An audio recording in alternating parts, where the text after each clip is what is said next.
Ladies and gentlemen, sports fans alike, welcome to another edition of Bill Swerski, Sports Talk Chicago. One of the couple, two, three best podcasts around. So sit back, grab yourself a cold one and a Polish sausage, park your keister in the French room, and listen to Bill Swerski, Sports Talk Chicago.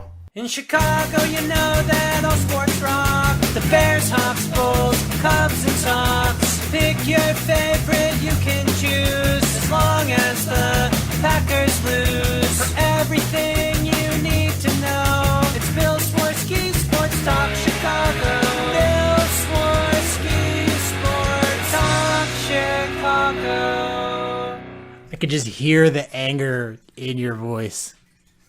Yeah, well, that's why I kind of wanted to go now. I wanted to do it while these thoughts were fresh. Let's just jump right into this. Okay.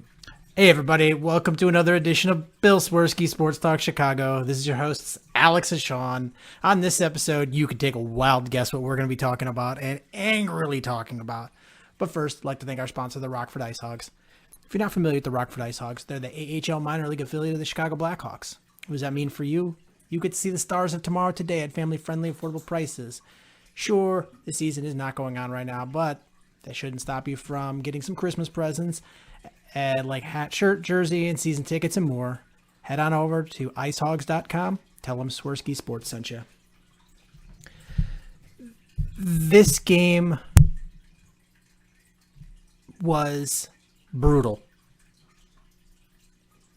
Sean, I am 10 times more furious than when we got blown out last week. I'm going to be honest with you. And you know what? They were never going to win that game last week for so many reasons. For so many reasons. But here we were against the Lions team who just fired their coach. They just cleaned house, basically. You know, their GM, their coach, whatever. And then you know what? You could say, let's take advantage of this. Maybe we can score some points. And you know what? They did. But you know what? The defense was soft. Soft as a baby's bottom today throughout the whole fucking game. But you know what? Even despite that, you still had a 10-point lead with a few minutes to go. And you know what? You got two big defensive plays. You got an interception, and you got a stop that pinned him deep. So you had good field position fucking twice. And you went 3 and out both fucking times. That just set it all up. Here's the thing, is everything that's wrong with the Bears was just summarized in this game. Yeah, sure. Is you had a team that you're like, okay, well, we're showing some promise, we're showing some life, and then whenever you have opportunity to put this game away and steal it and get the victory, is you bite yourself in the ass. And it's all your own doing. You know, I think the announcer said it multiple times. Good defenses don't have back-to-back bad games. Guess what I would call this one? You gave up 34 points to the Detroit Lions. That's bad. You know what made it worse? 14 points in the fourth quarter. Right, and what? That first touchdown that got him within 3, they marched down the field in 90 seconds? It looked like a practice. It looked like a freaking practice. Yeah, this team, this needs to just be blown up. I mean, it's done. You know,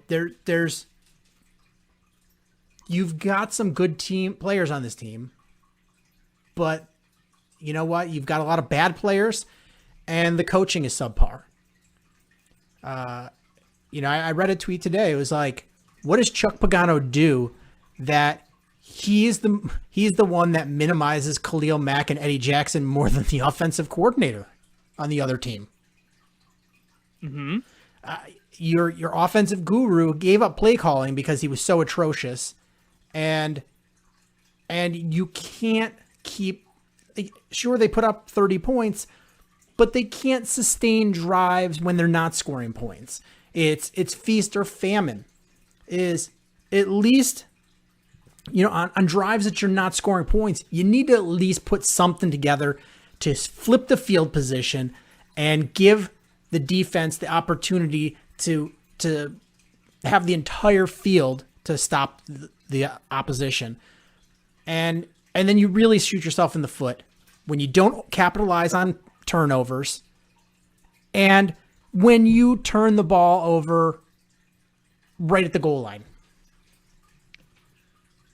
And then, despite all that, you moved downfield into Lions territory pretty quickly. Oh, and then you're gonna be thinking about Allen Robinson not taking that extra step, and he completely lost where he was.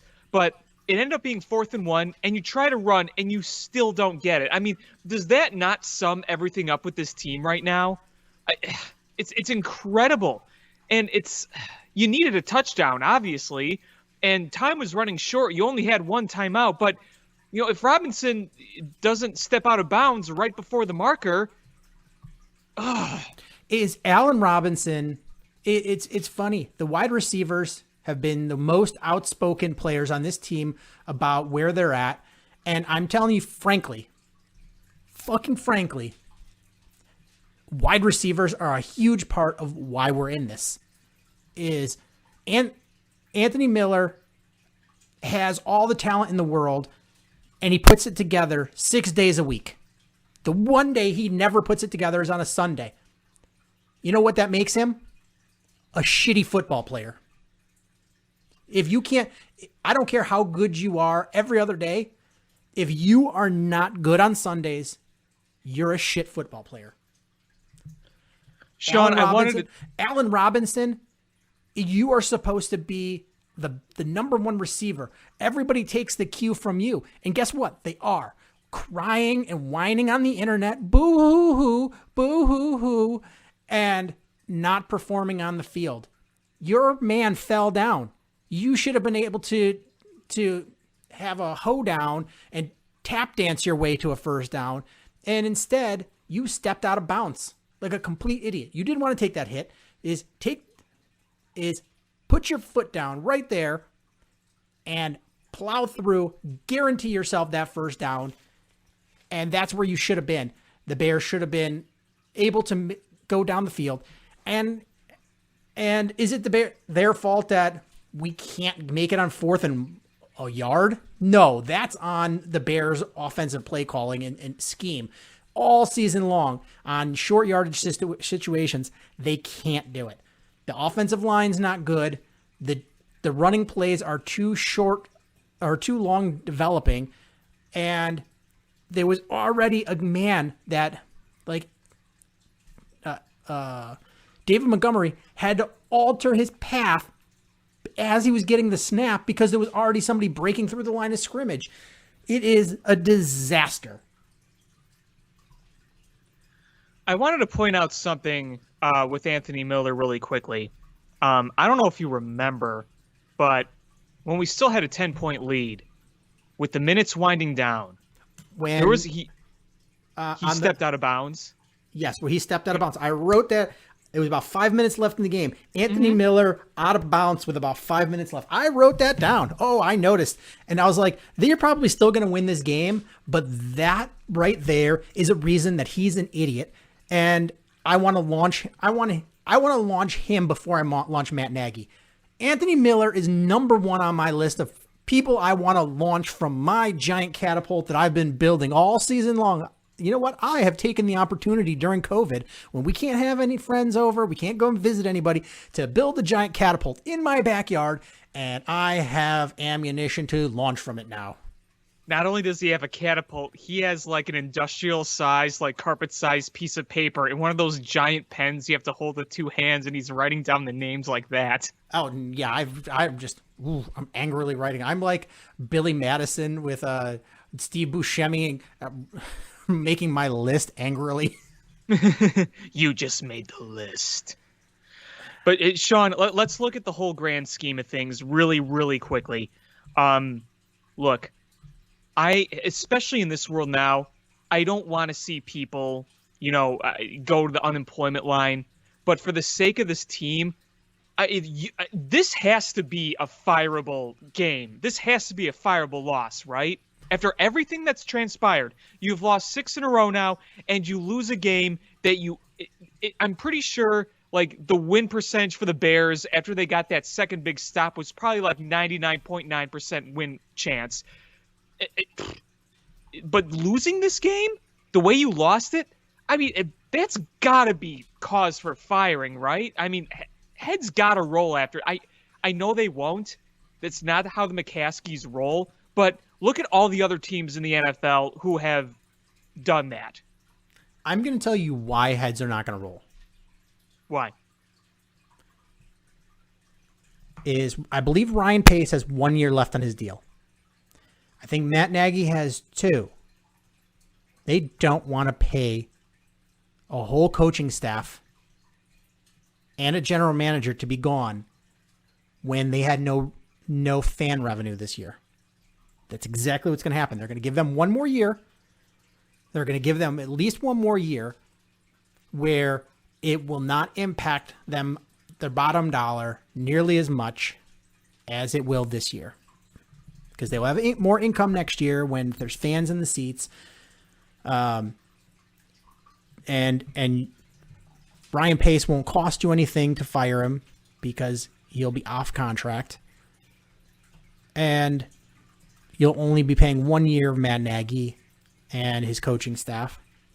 This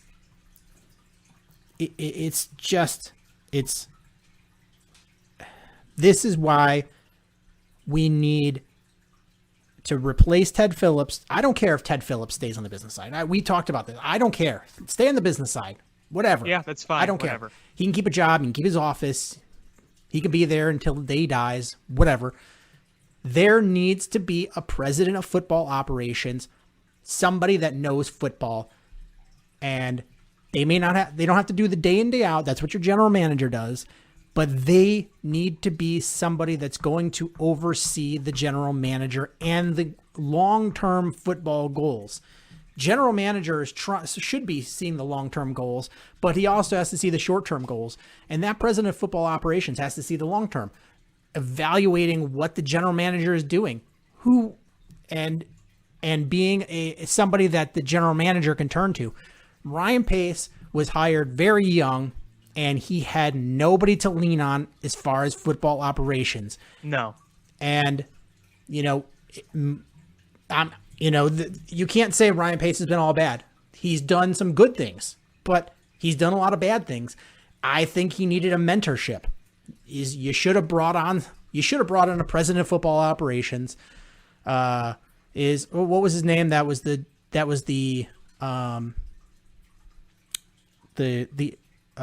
consultant that they brought in that helped when they hired him, when they fired what's his nuts and hired Ryan Pace. Who was the? I can't remember who it was, but I know they brought in somebody. I've kind of blurred that whole thing out of my mind at this point. Ernie Accorsi. Yes, thank you. Thank you. You know what? Thank you. Why wouldn't you bring a guy like that on board to be the president of football operations? You know, it's basically a mentorship / having a seasoned veteran at the helm. You know, you let your general manager do the most of the stuff, but you oversee things. He's like your consigliere almost. He's a guy who knows the ropes. You can bounce things off of him. If he thinks that you're doing something dumb, he goes, "Hey, whoa. Let's rein it back a minute." It's like being in driver's ed, and you have the driver's ed teacher there who, he's letting you drive, but he's there if something goes wrong to help right the ship. Whoa. We shouldn't be getting on the expressway right now. Let's stay on the local roads. Whoa. You have your left turn signal on and you're trying to turn right. What are you doing here? It's catching them when something's wrong. And that's what you need. Ryan Pace is a victim of not having enough experience to be in this role.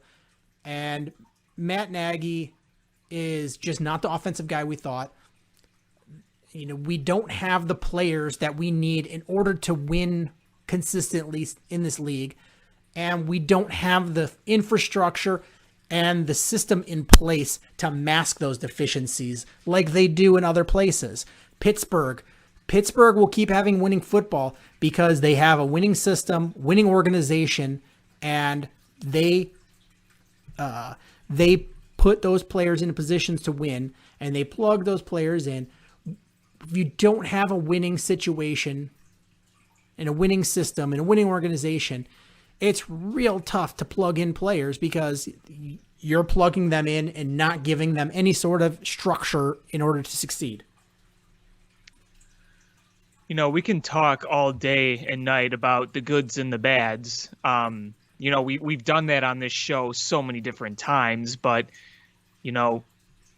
teams that are truly good as a whole don't lose games like this to arguably an even worse team. Now, granted, I do think the Lions still are a better offensive team than we are because they got the better quarterback, but losing this game no matter what, no matter the opponent is bad, but it's one thing if you lose this to like Pat Mahomes and the Chiefs, but you just lost it to the one team that you can always eternally say, I'm thankful we're not them. I mean, what does that tell you? At home, no less. It's just bad. And you're right. We should have lost that first game against the Lions. The Lions lioned themselves. And guess what? Today, we had the roles reversed, and the Bears outlioned the Lions. Yeah, honestly, both, we're going to end this season series split 1-1. Each team should have won when they lost. It's weird, but that's what happens when two bad teams play each other. It's just frustrating. And when you look at the game, it's the Bears defense is they're getting outcoached. Yes. Is other teams? How many of those guys were wide open the whole time? I just think we need to blow this whole thing up. You've got players on defense. You should be much better on defense. You've got one of the best corners in football, one of the best safeties in football, the best edge rusher in football, and you're not putting any of them in the position to win. Is Chuck Pagano got to go? The offense stinks. I don't think Mitch Trubisky is a good quarterback, but you know what? Look what good coaching and a good structure and a good scheme has been able to do with Ryan Tannehill in Tennessee.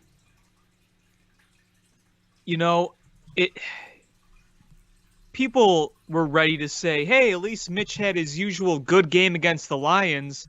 We could talk about how, Mitch Trubisky, he had his usual good game against the Lions. And him and the offense couldn't do what they were supposed to do when it mattered most. I mean, what good does that do? And you finally scored some points right off the bat. The first 3 drives you scored. You used Cordero Patterson very well. You used the run game well. Montgomery had a good game.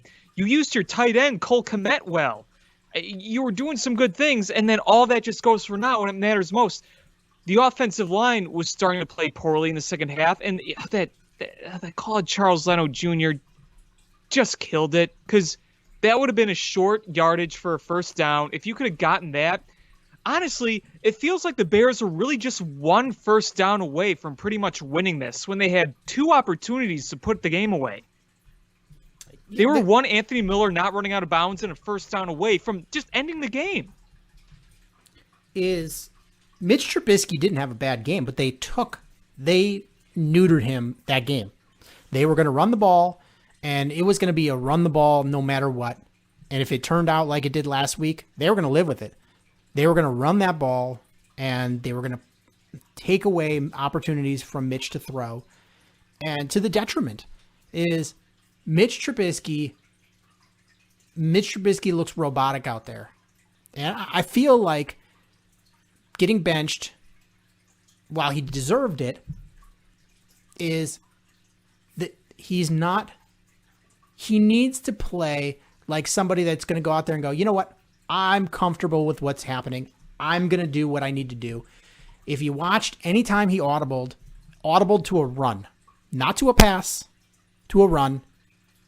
And because I don't think he feels comfortable, like he's going to get screamed at or benched again because he doesn't understand. It's like when you yell at a little kid for something and they don't know exactly what it is you want. So they start doing like they take you to the letter T of what you're yelling because they don't know exactly what you want. And I feel like that's Mitch Trubisky.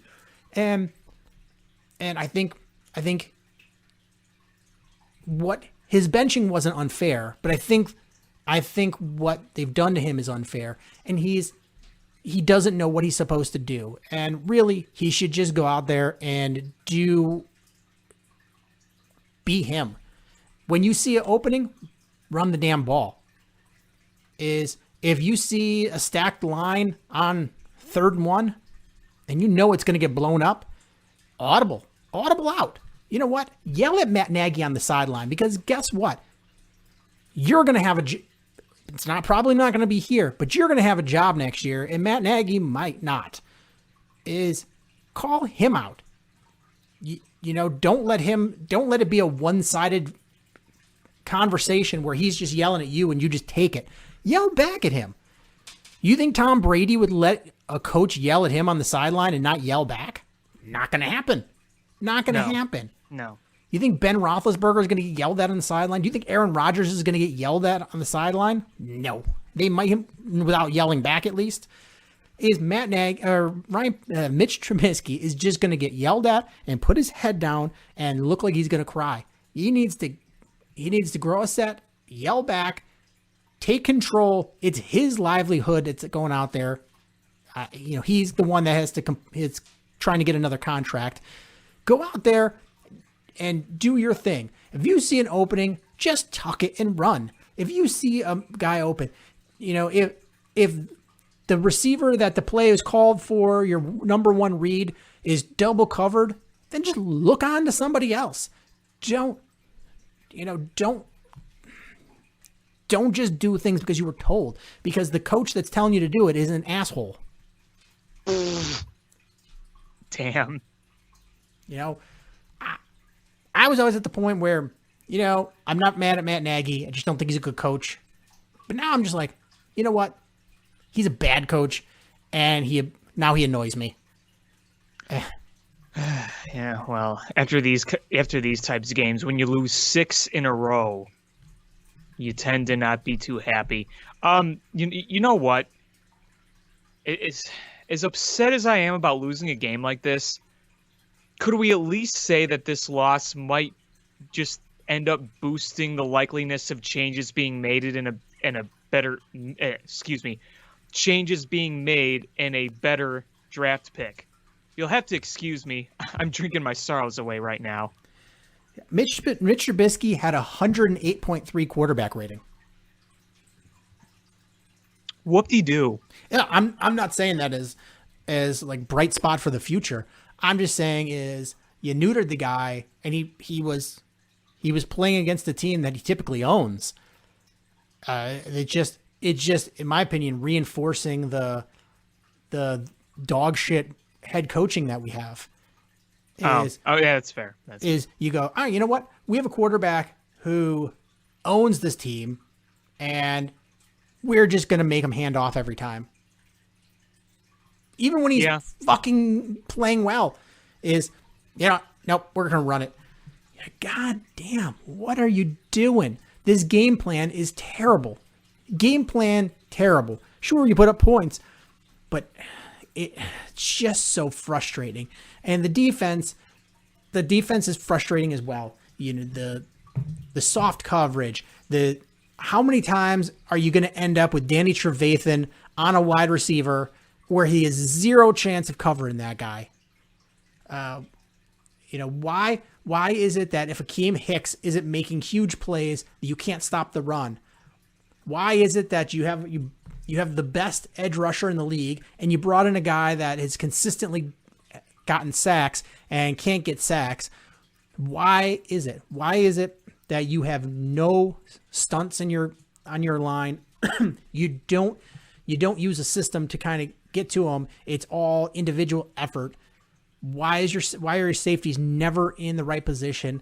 I'm hearing rumors that Vic Fangio is going to get fired, and I would love for Vic Fangio to come back with a new head coach. I think a lot of fans would, yeah. Is go back, fire Ryan Pace, bring in a new general manager, and bring back Vic Fangio, and with a real offensive coordinator and a real head coach, and start this again. Yeah, and it's going to be, sorry not to interrupt you, it's going to be absolute bullshit that Vic Fangio is going to get fired. Yeah, it's hard when you don't have a good offense, not a good quarterback. When you have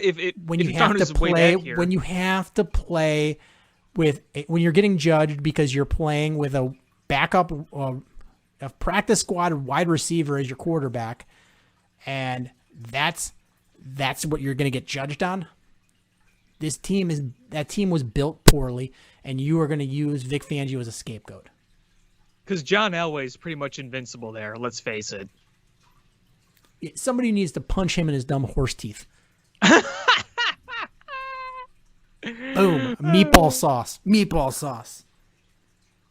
The Bronco legend looks like a Bronco. Oh my gosh! Sean, I'm in a spot where I'm like, do I really even want to watch another game of this season? And I have watched every game that I could, for so many years, whether good, bad season. I didn't miss most of the 2016 season, and they went 3-13, but that team was rebuilding. We knew they were going to be bad, but do I want to see Deshaun Watson in all the narratives next week? No. Do I really want to see a team between the Bears and the Jaguars? No. Do I want to see them go to Minnesota and probably get beat again? No. Do I really care about Week 17 against the Packers? That's going to mean absolutely nothing? No. And you know what else is kind of crazy about everything? Every week, the past how many weeks, after every loss, I've said, you know what, forget this team. They're going nowhere. But yet every week I came back and said, looking at the teams they're chasing, they're not quite out of a playoff race yet. But when you lose a game like this, how can I see any sort of light right now with them? I can't. If you would have won today, would my Bears be back rah-rah speech be coming back? No, but at least I'd say, you know what, we're back at 500. At least maybe we have a little bit of pride in us. But, when you lose like this, there is no pride whatsoever. None whatsoever. And, it doesn't look like you lost the team. But, man, this loss is going to really test things. I mean, this loss has got to be to me, it's just got to. I know what I think and what the Bears will actually do are pretty much two different things. But to me, this has got to be a death sentence. I mean, it just has to be. You can't lose like that for your sixth in a row. And you know what? I really hope the old lady was watching very hard. And I hope she's pissed off. I hope she is. She's been pissed off for like 30 years now. I know. Like what? I know. What? I know. What does it matter? She's going to be pissed. And nothing's going to happen. I know. I'm hearing the rumors that if Matt Nagy does get fired, the Bears are going to target Pat Fitzgerald as their new head coach. No.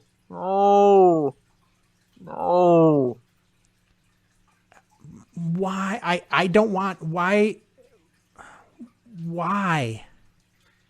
Sean, think about all the cheese with his high school like rah-rah speeches. And look, for college, that's fine with college. Those are young kids. I don't care about that. But do you really think those kind of antics are going to work in the NFL? I'm sorry, I just don't see it. It's the fact that Pat Fitzgerald is being considered for the Bears head coach opening proves to me that this team is run by incompetent boobs. Well, his pride and passion and rah-rahness, if you will, it probably is something that can easily charm George McCaskey. Probably would. And here's the thing is, and you're right, like he's done a lot with a little at Northwestern. But you know what? Who cares? It's college football. It's a different animal. It's a sport where, one good player, you can absolutely dominate a whole league with one good player. You can't do that in the NFL. This is he's just not the guy. Like what does he do super well that you're like, yeah, this is the guy. This is what he does well. This is what he's going to bring to this team. He coaches a small program in a big conference and has them as upper middle of the road all year or every year. And every once in a while, they surprise some teams. Yeah. Yeah. I don't want to I don't want to say like, he's no good in general.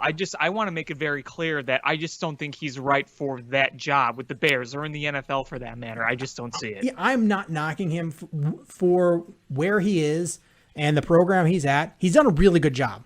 Mm-hmm. But you only ever hear about the good things that he's done. Whenever he does something bad, he is just shielded because they're like, well, he's at Northwestern. Do you think when he fails in Chicago that he's going to get off scot-free? God, no. When have you ever heard Pat Fitzgerald get taken to task by the media or the fans? I've never heard it. I have honestly never seen or heard it. And how many times has he won the Big Ten? I don't know. He's overall 104-80. It's a winning record. It is a winning record, yes. But I mean, is it that good? There's been a lot of bad years there. Let's see. Northwestern in his tenure record: 4-8, 6-6, 9-4, 8-5, 7-6, 6-7, 10-3, 5-7, 5-7, 10-3, 7-6, 10-3, 9-5, 3-9, 5-1.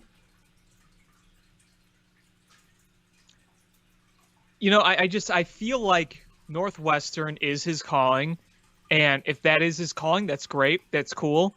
But I think that's the exact opposite direction you'd want to go to the NFL. Especially going straight from that to a head coaching job. Yeah, it's an absolute bad decision, and I hope that's just Jason LaConfora making things up like he does, because if that's legit, then this team is more broken than I thought.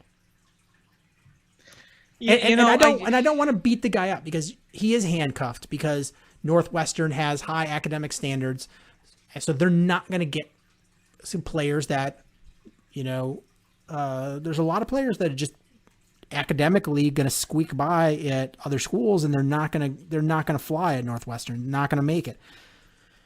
But he has done some good things, but overall, he's. If you break it down, he's like a I don't know what is that breaks down to a 13-game season, like 9-7, 9-6. It's not that great of a record. There's a lot of losing records in there. You're going from head coach of college, head coach in the NFL, no in between. I mean, how many NFL coaches are coordinators or assistants? somewhere, but first. Yeah, and the ones that go straight from college head coach to NFL head coach are ones that are elite, like Nick Saban. Yeah, I mean, those are massive programs we're talking about. Jim Harbaugh. Jim Harbaugh was at Stanford was great. So it's you got to go from a big program that does big things. You look at Pat Fitzgerald, and he's playing in his, but he's been at Northwestern since 2006, and he's been to, I guess, in 14 years, 1, 2, 3, 4, 5, 6, 7, 8, 9. I guess most years he's made a bowl game, but it's been like the Alamo Bowl, the Ticket City Bowl, the Meineke Car Care Bowl of Texas, the Pinstripe Bowl. Those aren't the bowls you're trying to get in. Hey man, I've dreamed about the Pinstripe Bowl for years now. I've always wanted to be a Pinstripe Bowl winning head coach. What about the Meineke Car Care Bowl of Texas? The what? So you don't, the Meineke Car Care Bowl of Texas, not to be confused with the Meineke Car Care Bowl of somewhere else. I'm looking at the highest rank his teams have ever been in an AP poll is this year. It's 11.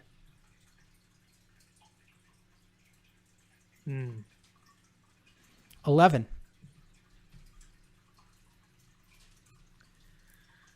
Oh, well. Whoopee. So, what is Pat Fitzgerald bringing here? And, this might even be a moot point because very well, Ryan Pace and Matt Nagy and Chuck Pagano, they're all probably back next year. You know what? I want to take this moment right now. Let's make a friendly wager, shall we? Let's do it. All right, I bet they're gone, and you think they're going to be back next year.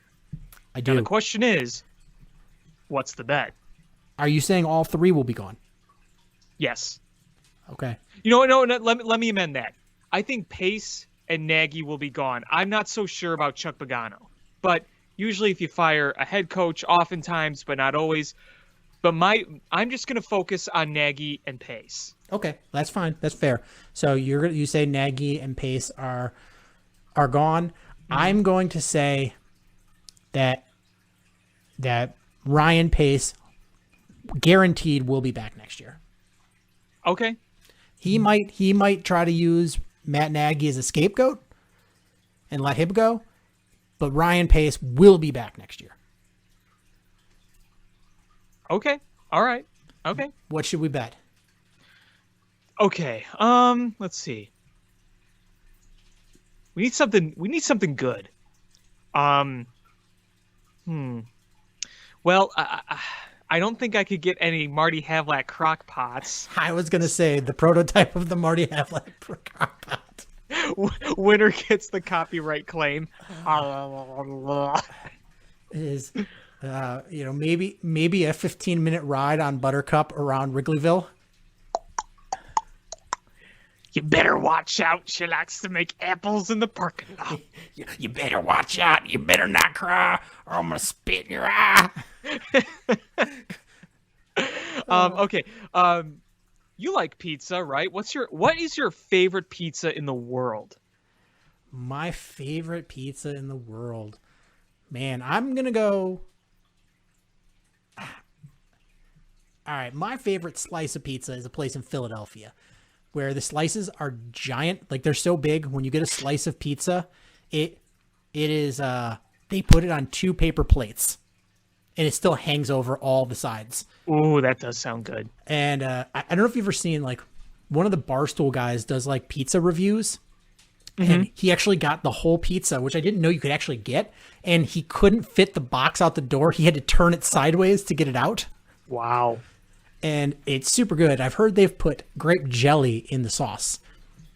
That's the rumor, but it's super good. But if you're talking about Chicago, I have an affinity for Peace Pizza, the jalapeno and mashed potato pizza. Didn't we have that when we teamed up with Big Dave and C-Dub? We did. We did. That was one of the pizzas.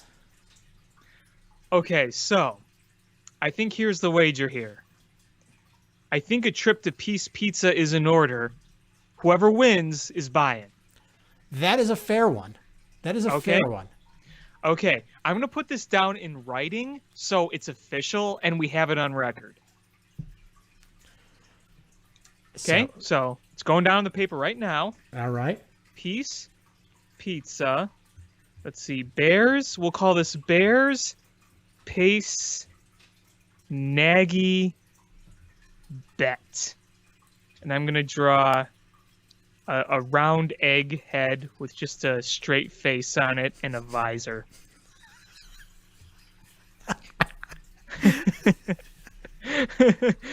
Okay. Winner buys pizza of the winner. The loser buys. The loser buys for the winner, and the loser buys the winner's pizza of choice. So if you win, I buy you the mashed potato jalapeno pizza. If I win, I look at the menu and I decide what pizza I want. There you go. Fair. Okay. Fair. All right. I'm going to enjoy my free pizza. Nah, I don't know. I might enjoy my free pizza. This incompetent boob of a team will not get it right. This incompetent boob of a team does not get a lot of things right, but I don't know. I just okay. Let me just the final terms of our bet here. Winner gets pizza from loser. Winner chooses the type of pizza. Okay, let's see. Now, for the final terms, Sean bets Nagy, Pace, stay. Alex bets both go. Okay, so let's review the final terms of the contract. Bears, Pace, Nagy, pizza, bet. Peace Pizza, which I believe is on Milwaukee Avenue, correct? Yes. If I remember correctly. Milwaukee Avenue. The winner gets a pizza from the loser. The winner chooses which pizza we get. Also, I would like to add something to the terms here. The loser also has to buy a winner their choice of a beer or beverage of their choice. Fair. Now, do we need to dip our quills in a horse apple pie from Buttercup and sign our names that way? The bottom of the contract. You know what? That might be a little too cruel. And dip it in some Buffalo Bill fan puke. Oh, God. Now you're just going too far. Okay, so I'm going to sign off on this contract very sloppily, and I'm just going to put your name. Do you verbally agree to the terms of this contract? I do. Okay, we have that on record. Okay, this is now an official contract. This is now an official bet. And I want to make sure that our listeners hold us to this. Okay? We are very, very thankful for our listeners, and we like when they interact with us. So I know a few of my friends like to listen to our show, and I absolutely know they will hold us to this.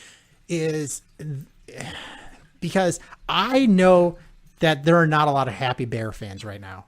No. And I want you guys to sound off too. Be mad. It's okay to be mad. It's all right to be mad. This team has underperformed, has been outcoached, outplayed. We're a laughingstock. Look at what the Pittsburgh Steelers organization does. They're just successful year in, year out, year in, year out. They have this structure in place. And, when you have a great coach like Mike Tomlin, and the minute he has one bad year, which is going to happen every once in a while. I mean, Belichick's having a bad year this year. Is you get one bad year and you get crazy Terry Bradshaw calling for him publicly to be fired. Like, what the hell? Maybe get a grasp on reality. Try being a Bears fan. Try being a Browns fan. Try being a Lions fan. Try being a Jets fan. Our organizations suck historically. The Bears were once the most iconic franchise, and we have been an absolute joke for a long time. Sure, every once in a while, the sun shines on our asses, and we fluke our way to a Super Bowl or into the playoffs, but it's just, the next year, it's just right back to it. Well, we're back to the reality.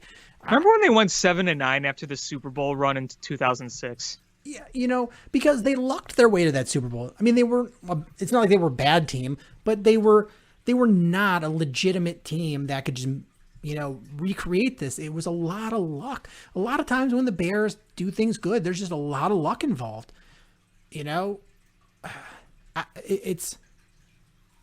just frustrating, Denny Green nailed it so hard. Everyone makes fun of poor Denny Green for the Bears are what we thought they were, but he was so dead on. The Bears are who we thought they were. Mm-hmm. Anytime the Bears are doing well, look when they do the is this team legit or are they a fraud? And everybody always goes, Bears are a fraud. Because they are. They're always a fraud when they're doing well. They can't put it together. They can't put it together and be a legit team where, they're actually dominant and they can play anybody on any week and either win or compete. It involves a lot of luck and mistakes on the other teams for them to beat really good teams. And it's just fucking frustrating. I just want to have a team that, can just be a very good team year in and year out. Pittsburgh every year is competing for that division. Sure, the Browns are always terrible. You're like, okay, well, that makes it easier. And the Bengals typically are terrible. But they're competing with the Ravens every year. The Ravens, most every year, are really good. It's because they have a really good front office staff. They sign players well. They develop players well. They draft well. And, sometimes, even if you don't draft perfectly, you develop those guys. And you put them in, you're like, what? This guy's really good at pass rushing, but he hasn't been so good at the run. Let's make him a third down specialist and let's rotate guys in and put him in a position to succeed.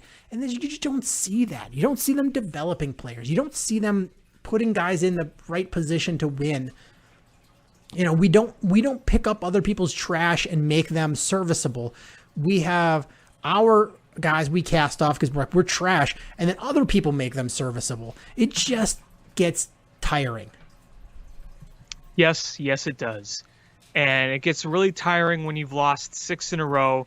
You haven't won a game in over a month. Matt Nagy's flawless record against the Vikings and Lions is now all for naught. And again, part of this game feels like karma for week 1. Again, we should have won this game. We didn't. The Lions should have won week 1. They didn't. So that does feel like a dose of karma there. But I wanted to read some quotes. I got some quotes for you. Ooh. I would like to see quotes. Okay. Number 1, one of my all-time favorite Bears, Alex Brown. I think a lot of Bears fans still hold Alex Brown very highly regarded. Quote, Matt Nagy wants to win a certain way, but for me, I don't give a shit how I win. It really bothers me. I agree with him. It doesn't matter how you win. You got to win. You should. I mean, in an ideal world, you dictate how you win. But again, I'm going to go right back to Pittsburgh. I don't know if you watched the Wednesday afternoon game when most people were at work. I saw a little bit of it because I still work from home, and I wanted to throw up. It was so bad. It was a terrible game. But you know what? Is Pittsburgh was like, you know what? Things aren't working. Receivers aren't catching the ball. We're struggling here. You find a way to win. You just find a way. But, you know, in an ideal world, you should be winning your way. You know what? We run the ball. Like Tennessee when they win a game, they play tough defense. They run the ball really well. And it shows up on the stat line. And when you're good at something, that's what happens. And I agree with Alex Brown to a point is sometimes you just got to throw your game plan out the window and win whatever way possible. But the Bears, every time they win, it's however possible. If you'd win, if that's the only way you can win is by any means possible, that's not sustainable. You got to be able to do something. It's 2018, they won because they just absolutely dominated everybody with their defense. As, you know, historically, that's how we've won. Is you've got to be able to have some sort of identity that's the way you win. And if once you establish that, then secondarily you go, yeah, you know what? We're going to win. If whatever it is we do well is not working, then we're going to win by any means necessary. That's the mark of a good team. But the Bears are not a good team. No, not at all. Not at all.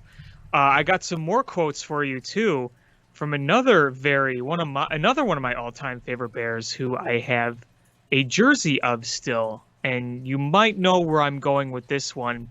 Matt Forte. Yep, I read this one. Yeah, I've played on some awful teams, but man, y'all deserve better. Peace emoji. And then we got more. Just throw the whole offense away. Coaches included, exclamation point. Oh, and the GM, ... 4 dots, that's not good. Football starts in the trenches, brah. Everybody knows that. Lovie Smith won 10 games and got fired. Frog drinking tea. But that's none of my business. Face palm, period.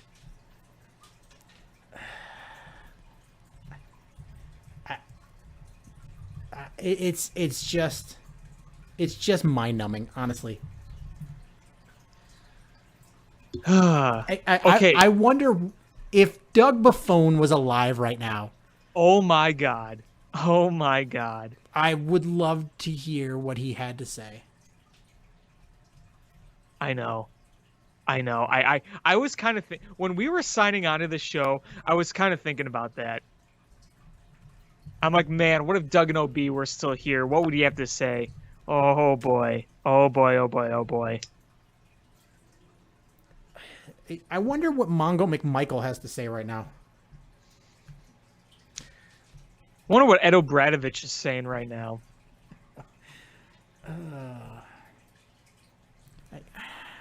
Let's see. What other old Bears are on Twitter right now? While we search for that, okay, so we have our bet down in place. What happens if we have this show up and Nagy and Pace somehow are both gone? Well, how would you react to that? I think we'd have to pull it back and do an addendum here. And it's fun. So former Bear Earl Bennett just tweeted out a poll. Any chance the Bears fire staff during the season? So far, 100% no votes.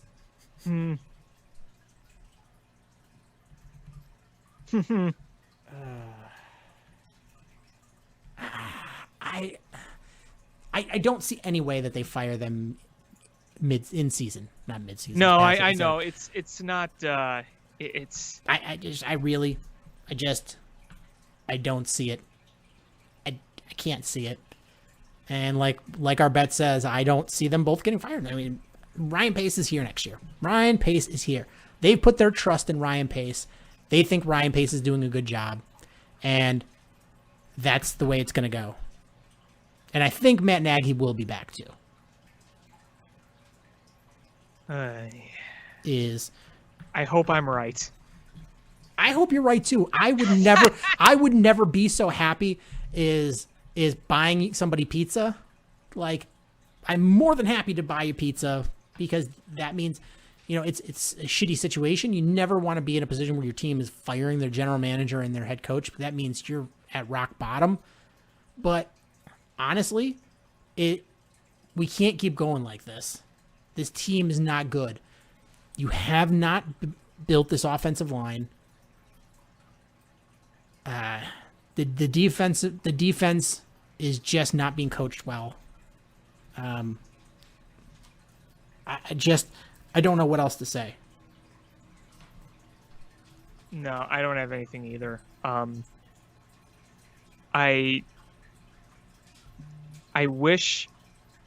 really wished, even though I knew this team wasn't good, I really wished we could have just been talking about a nice streak buster today.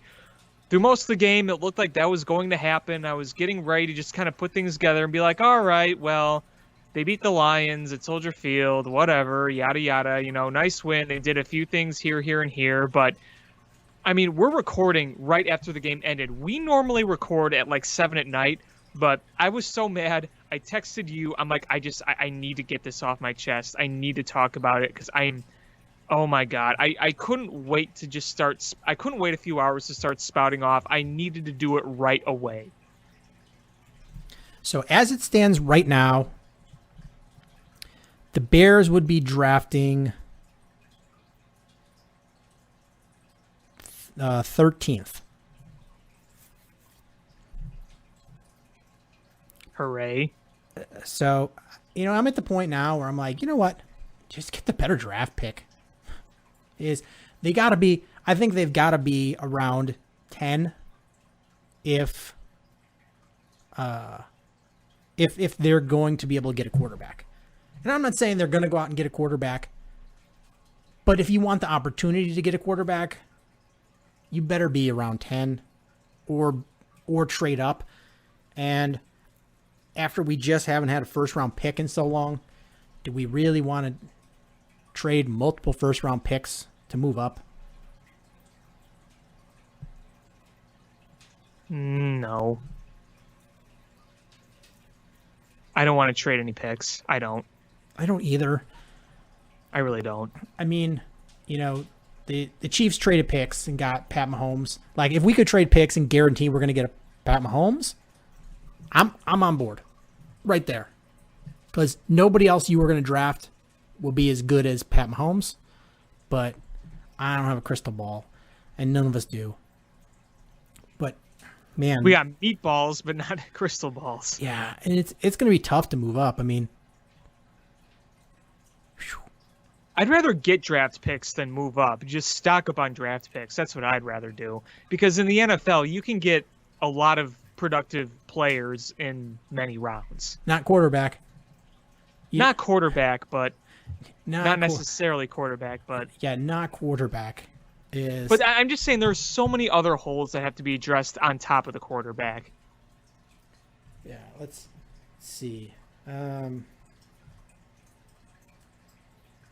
NFL. I'm looking at the NFL quarterback rating rankings right now.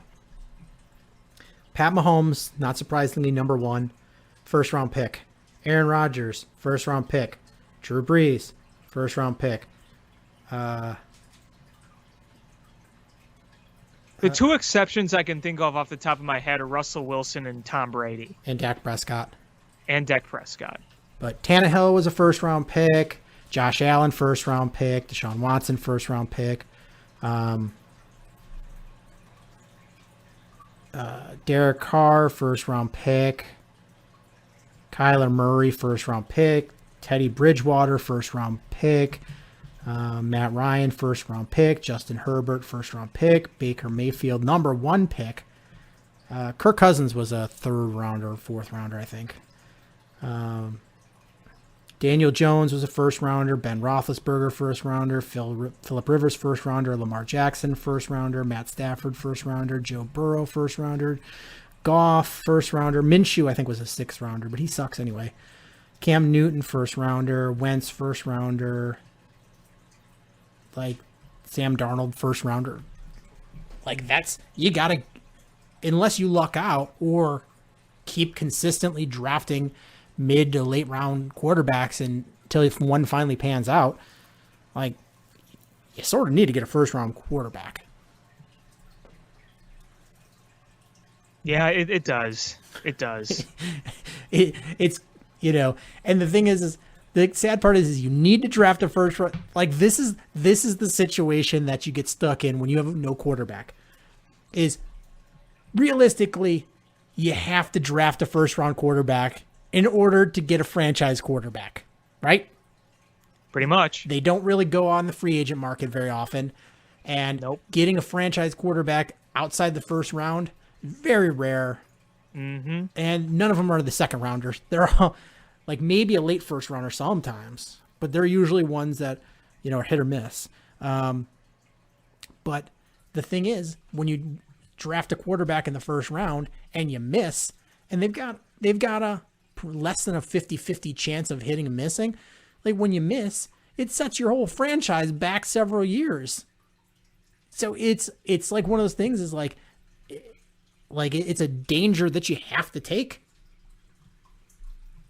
Pretty much, yep. Like, I don't know how to properly evaluate quarterbacks with your team's franchise outlook, like, on the line. Yeah, I look back at my evaluations, and, like, I had Mitch Trubisky.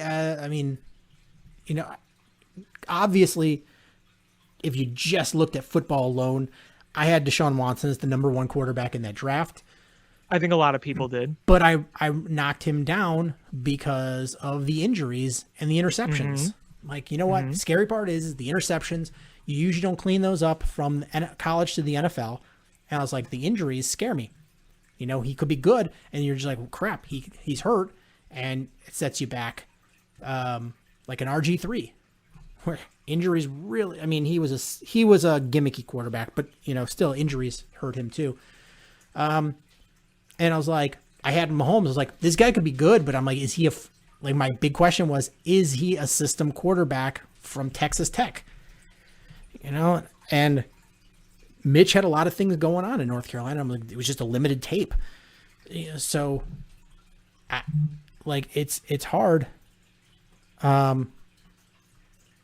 It's hard to evaluate. I even go back to when Peyton Manning came out.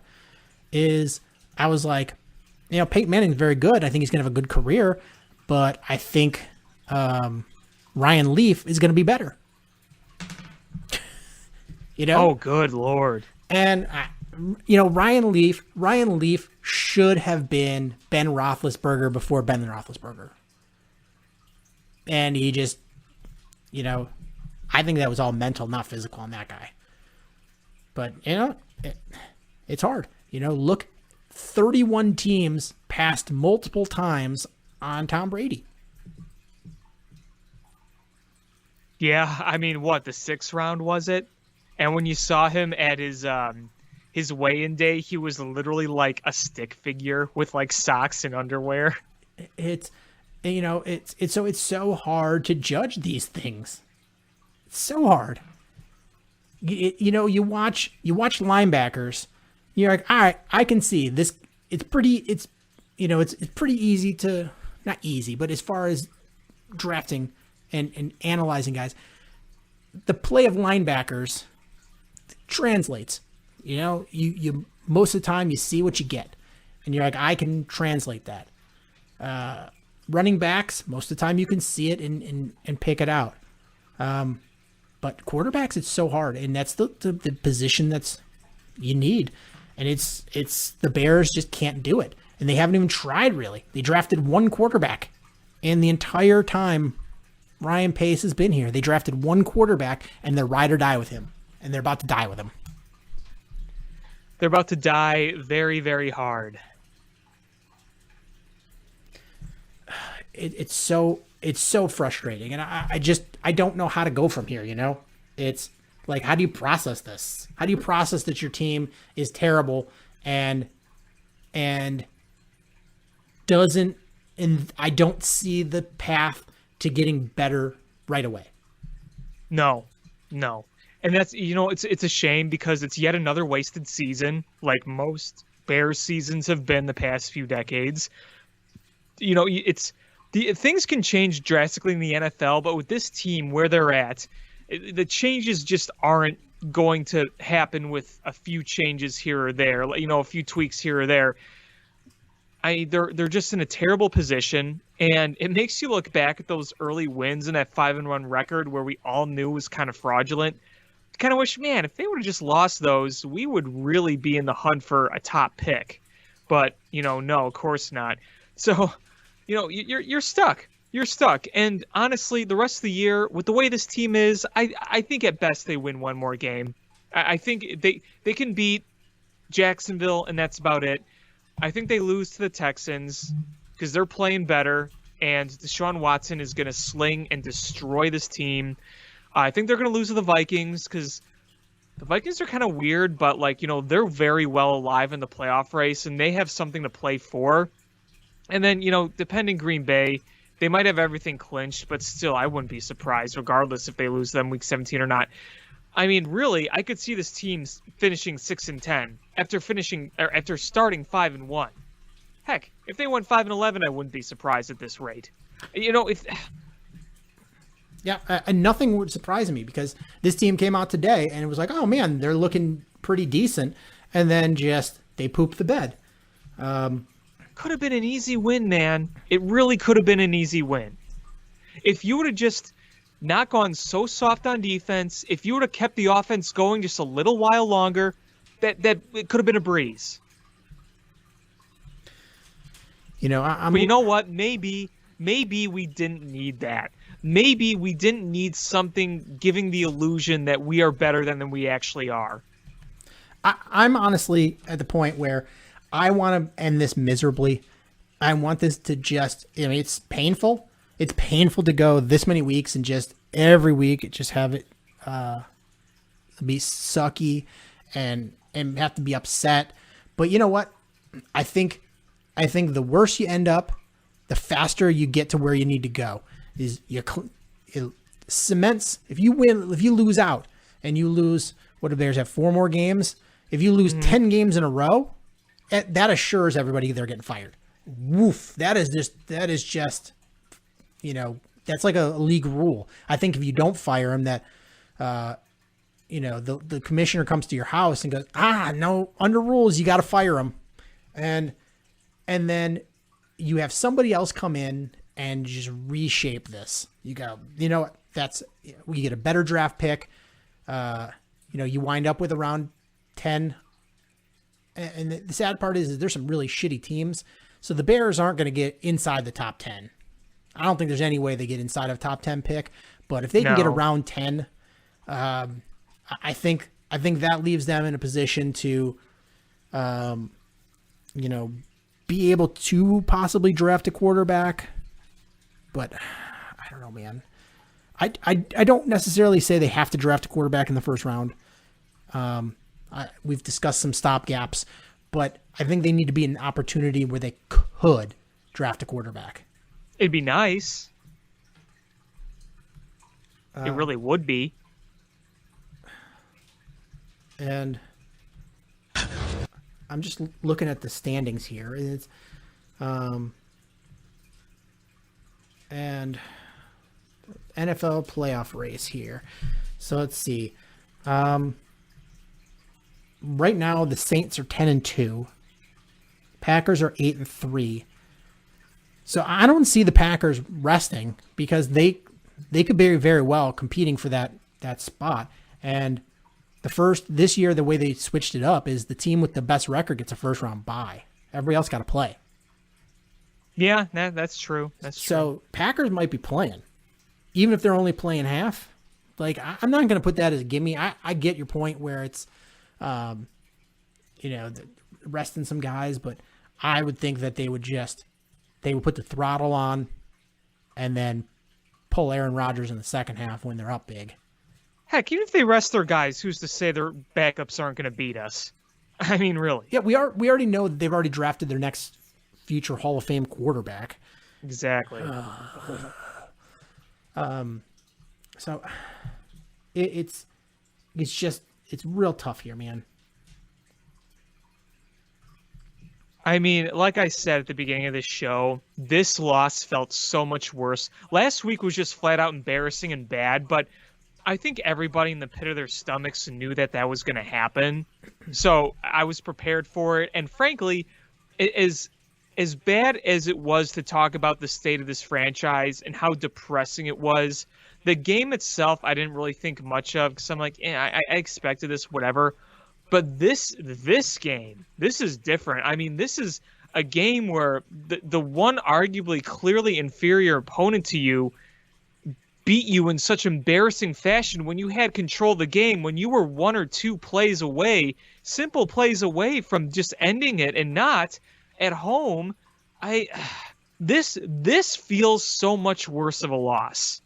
And I know last week was much more embarrassing in terms of just mismatch, but losing like this, just a gut punch of a loss, this feels awful. And it feels like every bit of karma that we had at the beginning of the season is coming back. You had these 2 epic wins against the Lions and against the Falcons early on, where you came back and defied the odds. You know, that karma bit us today. We had games where we barely hung on, like against the Giants, and, you know, that's kind of come back to bite us again. So every bit of karma we had, fraudulent football always finds a way to creep back in at some point in the season, and this is what happens. We have now lost 6 games in a row. Just let that sink in. 6 in a row. And I think this is the most since, 2002? We haven't won a game since before Halloween. Yeah. We're coming up on Christmas. Yeah. Yeah. Mm-hmm. Mm-hmm. Yeah. And as it stands right now, here's the playoff picture for the NFC. Is the season ended right now, the Saints would have the bye. The Seahawks would play the Cardinals. The Buccaneers would play the Packers. The Rams would play the Giants.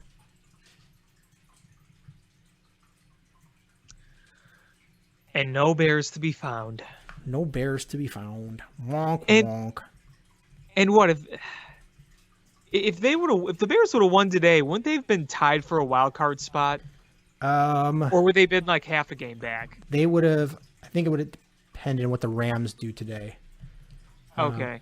Because they would have been the Rams. I guess they're in the last spot. Arizona's 6-5. They're playing the Rams, so it depends on who wins.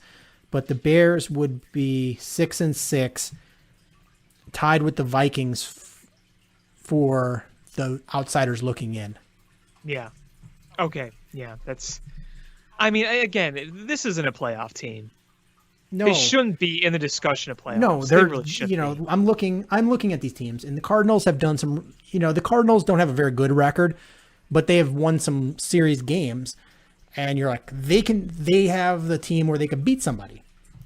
Seahawks are obviously good. Saints are obviously good. The Packers are obviously good. The Buccaneers are obviously good. The Rams are obviously good. And the Giants are dog shit in the worst division ever. They should be disqualified. Anyone who wins that division should be disqualified. And I've got the Packers-Eagles game on in the background here, and it does not look like the Eagles are going to win this one. Well, no crap. They're awful. Well, they were winning 3-0 in the second quarter. Well, whoop-de-doo. But, that's Aaron Rodgers will wake up any second, and that's what he's doing. So there's about to be a 14-3 halftime lead. But, the Giants are winning that division with a 4-7 record. Yeah. That's awful. I just... it's just tough. And you're right. Next week, we've got Deshaun Watson coming in. And it's going to be frustrating, you're right, because we're just going to get lazy reporting where they move the Bears, Deshaun Watson. It's been 4 years, bro. 4 years. That joke is old. That horse is dead. Stop beating it. Well, whether you like it or not, you're going to hear it. Oh, I know. It's old. But Deshaun Watson's mobile and accurate, and he's going to beat the Bears. And their defense is good enough to, I'm not saying they have a good defense, I'm just saying they're good enough to slow down the Bears, and the Bears are going to give up probably another 26, 27 points and probably lose 27-16. Yeah, that sounds about right. That sounds about right. And that would put them at the record at 5-8 with 7 straight losses. Yeah. Yep. Oh my God. They could conceivably lose 8 in a row before they play Jacksonville. You know, though, looking 5-8 would put them right around that 10 spot. Ooh. Sean's already playing the draft. I am. I'm on Tankathon right now. Yep, that's where we officially are, Bears fans. We're at Tankathon. Like, what can you really do? Is you're like, all right, well, you know what? I'm hoping I buy Alex Pizza and we clean house, and then it's, you know, we're never going to catch up to the Jets, the Jacksonville Jaguars, the Bengals, the Cowboys, the Chargers, the Eagles. We've got to catch up to Carolina, who we beat. We got to catch up to Houston. Their last win. That was their last win. We got to catch up to Houston, Atlanta, Washington, Denver, Detroit. Those are the teams that we can catch up to. You know if the draft were to happen today, you know who would be drafting immediately after the Bears? Bears are 13. You know who would be drafting 14? New England Patriots. Nah. Who are not anywhere in the playoff scene right now. For the first time in how long? I know. So I'm looking at this, and the Colts have the last playoff spot, and they're 8-4. 8-4. So that means New England's got to leapfrog Baltimore, Vegas, and Indianapolis to get into the playoffs. Yeah, I don't see that happening. Now,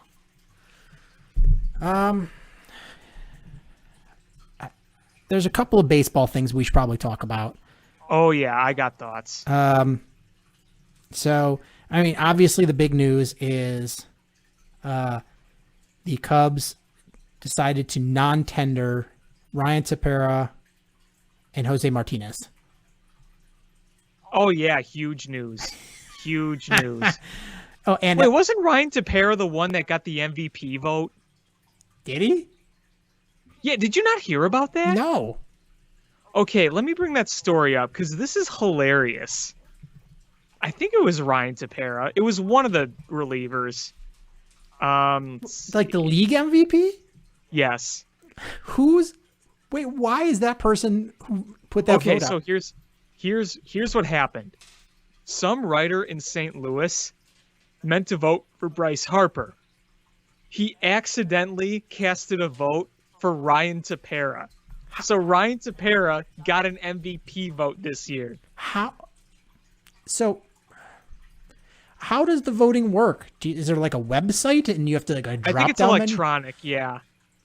Menu? How? I mean, I could see if their names were next to each other. Like, how did Ryan Tepera come up when you're trying to put in Bryce Harper? I don't know. It's I don't know how you make that mistake. I really don't know. But it happened. Huh. Well, a guy that got votes for the league MVP got non-tendered, but Albert Almora I think we all expected that one. Yeah. But Kyle Schwarber, non-tendered. Yeah, and you know what? My thoughts on Kyle Schwarber and I did a piece on Cubby's Crib on how he both excelled and didn't quite meet expectations for his draft stock. look, he's going to go down as one of the heroes of the 2016 Chicago Cubs. The fact that he came back from having his knee completely destroyed and mashing in the World Series, I mean, that is like Hollywood right there. I mean, he mashed in that World Series, including getting that crucial leadoff hit in the 10th. Absolutely great story. And you know what? He had 121 regular season home runs in how many years? Half of 2015, missed all 2016, basically until the World Series. 2017, 2018, 2019, 2020. He had 121 home runs. He was the fastest to 100 home runs by any Cub. He's a valuable player. There is value in him. He can hit home runs. He can take his walks. But he's got the holes in his swing, too. We were kind of hoping that maybe he was going to morph into that next step player. And I thought we did get a glimpse of that. In 2019, he hit 250. He hit 38 home runs. I don't remember what his OBP was off the top of my head, but he basically had a career year that year. And we were thinking, is this the next step for him?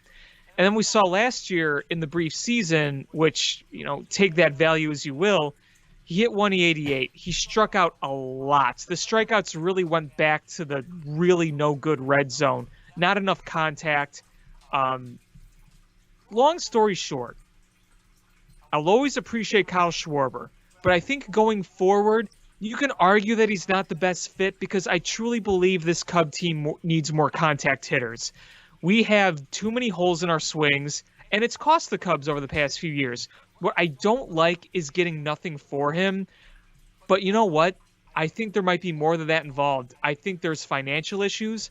I think there's worry about his actual value at this point. I still think he could bring something in return, nothing huge, but letting him go for nothing kind of sucks. But I'm also not going to pretend like I'm not too upset that we might be going in a completely new direction here offensively because it needs some revamping. That's as simple as I can put that. I haven't fully, closed the door that he couldn't be back for less money. It's possible. It's possible. So I'm not ready to fully say goodbye yet, but he kind of said goodbye. He said until we meet again, but he had a whole long post thanking Chicago. I don't know. I think he's going to try to get paid. Oh, I think he's going to try to too. But if that money is not to his liking, and the Cubs, I'm sure the Cubs gave him a number that they thought felt comfortable. If he doesn't get what he's expecting or the years of the money, I'm sure they respectfully enough, let him know, saying, hey, we're going to go somewhere else, but or we value this, we can't afford to pay this. I'm not. The door's not closed until it's closed. That's fair. I've mentally prepared for him going somewhere else. But yeah, no, it's definitely true. We won't know until he actually goes somewhere. I feel like, and it maybe seems too good of a fit to be true necessarily, but I still feel like that Yankees spot would be perfect for him. Short porch, right field, DH. I could see it happening. So what was he supposed to make in arbitration? Like about $8 million. I was about to say a little over 8. Yeah, $8-9 million. Yeah. What do you think the number that they were comfortable with was? I would say 5 or 6. I was going to say probably 5-ish. And while that's not so far away, I wonder with the economics of the league this year with COVID, and there's a good chance that he doesn't get anywhere near the contract that he thinks he should, he thinks he will, his agents think he will, or he would get in other years. I think this is that's very possible. I think this is a really bad year for him to be cast aside. And I think the Cubs know it. Yeah. Yeah, I think financials play a huge role in that whole thing. And you look around baseball too, Kyle Schwarber is within a group of players who have been non-tendered that probably in normal circumstances not necessarily would. We saw Eddie Rosario from the Twins. He was non-tendered. Yep. Delino DeShields, who had a pretty good year last year, was non-tendered. That David Dahl was non-tendered. The Delino DeShields one surprised me a little bit. Yeah, he had a really good year last year. He was with the Indians, wasn't he? I believe so. Yeah. The White Sox, Carlos Rodon, non-tendered. I'm not surprised by that one. You know, it's one of those things is you need a lot of pitching. I think it's the injuries. It's more than the results, because what you would have paid him if he was just a meh pitcher, you probably pay him just because you don't have anybody else. But the fact that he wasn't available very often is the tough part. Yeah, I mean, it seemed like he missed more games than actually pitched. Yeah, here's for Kyle Schwarber in 2020, he had a WRC plus of 90 and a WAR of 0.4. Yeah, it was not a good year for him. It's not a good year. It's tough to pay a guy $9 million or close to it. Yeah. For that production. Mm-hmm. And the year before he was a 2.6 WAR, F-WAR, 3.2 the year before, 1.7. Those are the, if you would have put up that kind of numbers, then it makes it tougher because somebody's probably going to sign him away if you non-tender him. But with the numbers he put up in 2020, I think the Cubs are at the point where they're just like, you know what, we would like to have him back at $4 to $5 million, and we'll cut ties with him because we can replace a half WAR, for that kind of money easily. Should be able to. Mm-hmm. But if he doesn't get the money he wants, we could bring him back expecting him to do better than he did. Yeah, absolutely. Because, there was some reason to think that, he was turning a corner in 2019. But, again, I'm at the point where I'm like, I'm open to all sorts of changes. I don't want to keep going with where they're at. I mean, let's be real here. This team continues to just have mass exodus all over the place. And I know there's other points we'll get to later, but I'm most frustrated knowing that we're going to be making some big changes, but we are not going to be spending. I mean, that's very, very clear. They are not going to be spending. Because there are guys out there that I feel like you could bring in that could contribute. But they're not going to be spending much money. Yeah, absolutely. Even if they had a minimal budget to spend. I think they could make some progress. Because they're if guys put up their career average numbers, this is a very good team. You just need some help here and there. The problem is there really is like no money. I mean, they're looking for guys that are making $1 million or less. Yeah, exactly. I also think that players are going to realize a lot quicker this year, free agents, I should say specifically, that they are probably not going to get the money that they desire after the whole COVID season. Because if you remember a few years ago, when there were guys that would go unsigned into spring training because, teams weren't giving them what they wanted, I feel like this year you're going to see guys maybe take smaller, lesser deals to be like, you know what, I just want to lock down with the team. I don't want to be wandering as a free agent for a while. And you know what? I can up my value on a short-term deal and then maybe go for the money when things come back and the revenue is really coming back again with ticket sales and all that good stuff. The thing is, it's been for the last couple of years, you've seen free agency and the teams stretch out when guys got those big money contracts, and you really saw the changing dynamic of free agency for Major League Baseball. Mm-hmm.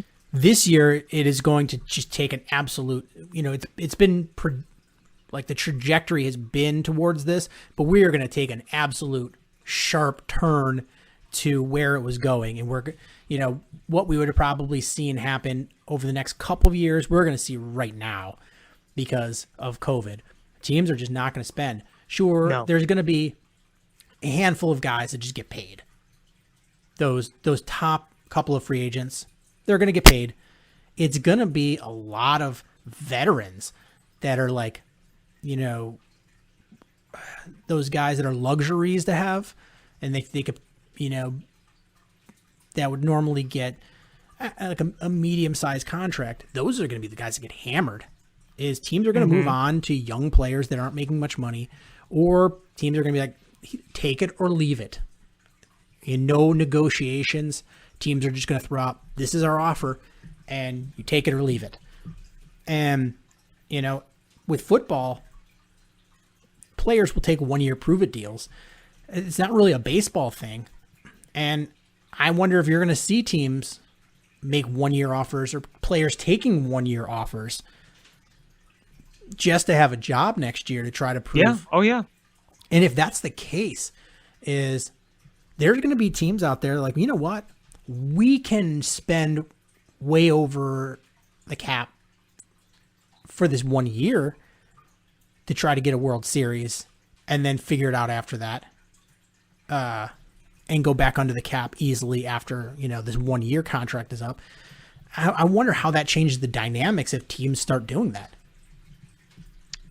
Yeah, no, that's a good question. You look at the guys who are probably going to get their money, at least for next year. I look at, right now, I see the top free agent in baseball being Trevor Bauer. I mean, you think that's fair, right? Yeah, it's hard to say he wouldn't be. He likes signing smaller deals in terms of length, but I think he's going to want a decent chunk of change for that year. I think that's fair to assume, right? I would say so. I mean, he's going to be the most sought after by so many teams. But don't be surprised though if the money's not right and he signs a couple year deal where he can come back out and still get another big contract. Sure, that could happen. Sure. If the money is not there where he's getting, $30 million a year, he might just go up and I'll do a 2 year, 3 year deal and then go right back to free agency when this starts to come back. Yeah, no, I can't rule. I really can't rule that out either. Here are my top 5 free agents this winter, and there are some that just missed the cut, but I got Trevor Bauer, JT Realmuto, DJ LeMahieu, George Springer, Nelson Cruz. I look at Nelson Cruz as another short-term, 1 year deal type of guy just because of his age. George Springer, I think, is the one that could get multi-years. Same with DJ LeMahieu and JT Realmuto, because I think that personally, I think DJ LeMahieu might just re-sign with the Yankees, and the Yankees are never strapped for cash, so they could spend no matter what. But where George Springer lands will obviously be interesting. Nelson Cruz, he might just seek another team that needs a DH, and that could, another thing to keep in mind too about Kyle Schwarber is we don't know for sure if there's going to be a DH coming up or not. It looks like that could very well be the case, but I don't think there's any guarantee that's going to happen. So the National League announcing if there's going to be a DH or not could affect what some players, including Kyle Schwarber and Nelson Cruz, do. You knew, there's some smart, smart agents out there, because look at Marcus Stroman. He accepted the qualifying offer to go back on a 1 year deal to the Mets. Mm-hmm. I think that was very smart on his part, because I think he probably would have gotten a 1 year deal, 2 year deal for much less per year than he would have. I think he made a smart decision there. And what exactly was the qualifying offer? How much? Probably like 18. Yeah, no, I mean, that's good because if he gets 18 plus, his market value is about 16 and a half. So that's getting more. And a guy that I think is going to get not shafted. It's hard to say shafted because he's still going to make a lot of money. A guy that I think is going to be really impacted by this, the financials of baseball in this free agency period with what's going on this year, is Marcell Ozuna. I knew you were going to say that. I knew exactly where you were going with that. I mean, he had a great season last year. He really did. His market value is about 20 million right now. I don't think he'll get anywhere near that. Probably not. Probably not. Nobody wants to lock themselves into a big contract like that right now, especially for a guy that's a one-dimensional player. Right. Right. But there's plenty of teams who could use him, that's for sure, who could use that bat. Another guy that's going to probably take a hit, Didi Gregorius. Sure. Michael Brantley probably. You're not going to get. I mean, a team's going to luck out because Michael Brantley's got a few more good years in him, and he's probably going to try to look to expand that and get like a 5-year deal, and he's probably going to get a 3, which is where teams should have him. And so like that's going to impact and help a team and hurt him. Justin Turner. I mean, he's probably the Dodgers are probably going to throw out like a $6 million a year and take it or leave it for 1 year. What's he going to do? Not going anywhere else. I mean, the guy's what, 30, going to be 37? He's 36 now. His market value is almost 14 million. And there's no way he's going to get that. Yeah, I don't see that happening either. And then, you got Colton Wong, too, whose value is about 11 million. I don't see that as well. Where you finding the market value? This is on Spot Track. Okay, what do they have Jackie Bradley Jr. at? Jackie Bradley Jr., let's 11? see. 10, 11? Jackie. Where are you, Jackie Bradley Jr.? If he has a listed market value. I feel like he should, but let's see if he's in the unlisted. Let's see. Jackie Bradley Jr. Well, I could tell you, Anibal Sanchez has almost 3 million. That if you care. Yeah, there's so many names here. Jake Arrieta is about 7. He's not getting that. Adam Wainwright's like 7. I don't think he's gonna sign for that. Jose Quintana 7.5. Brad Hand 8.5. Blake Trinan 9. DD. Okay, here we go. Jackie Bradley Jr. is about 11.3 million. Okay, right where I was thinking, like 11. He's going to get impacted. Oh yeah, James Paxton 12 million. He's not making 12. I'd be shocked if he makes 12 million. Here's an interesting one. White Sox Alex Colomé is about 8 million. Do you think he's worth that, or do you think he'll get that? I think that's a fair number for him. I don't think he'll get it though. Yeah, I see him getting maybe 3-4. Yeah, it's guys are either going to get the money they want, but nowhere near the years, or they're going to get the years but nowhere near the money. Now, I've read this. I've heard that rumors that the Mets are going hard after James McCann. I've heard that too. But the thing is the White Sox have the money to be able to match it if the Mets are going to be, depending on what the Mets are going to offer here, if they're going to be impacted by this. But I think the Mets are willing to spend, personally, with their new owner. Like, I think JT Realmuto is going to get the money, but not the years. He's over 30 now. I don't think he's going to get the years that he wants. Trevor Bauer will get whatever he wants. He's not going to be impacted. I don't believe. After the year he had? George Springer, I don't think will be impacted that much. DJ LeMahieu, I don't think will be impacted that much. I don't think he'll be impacted either, just because I just truly believe the Yankees are just going to bring him back.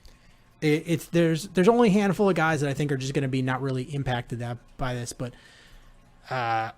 most of the players they're going to get short-term deals, or they're going to get, if they go long-term, it's going to be very team-friendly, and backloaded probably. Yeah, probably. This week was supposed to be the winter meetings. Yeah, I wonder what are they going to do? They just going to? It's going to be virtual? A big Zoom call. Yeah, big old Zoom calls. I hope Jed Hoyer remembers to wear pants and he's not spanking it. All right, so I'm going to toss out. I'm reading these from MLB.com. So okay. I'm not making these up, but I'm going to throw out a Chris Bryant trade, and I want you to evaluate. Okay. The Blue Jays get Chris Bryant. Okay. The Cubs get Derek Fisher, Reese McGuire, the Kevin Smith, the Blue Jays number 19 prospect, and Josh Winkowski, the Blue Jays 26 prospect. Well, are they the Blue Jays? You're talking the Blue Jays rank prospects, yes. Not overall. No, the Blue Jays prospect. You said Kevin Smith was one of them? Yes. Because I've heard that name before. Infielder, right-hander. Yeah, shortstop, third baseman. I mean, I know we're kind of stacking up on that position, but yeah, I mean he's already 24 though. And he hasn't played above A ball. Career 263 in the minors, 315. He doesn't get on base much. He had one good year in 2018. Who was the other prospect? Let me go back to it. Josh Winkowski. He's a right-handed pitcher. Let's see. 22 years old, so still pretty young. Well, solid ERA, 3.35. The whip's a little high, 1.3. Not awful, but seems like the last few years he's done pretty well.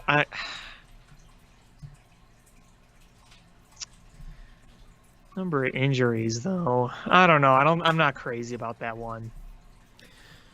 All right. Braves get Chris Bryant. Cubs get Kyle Muller, Sean Newcomb, and Austin Riley. Sean Newcomb, huh?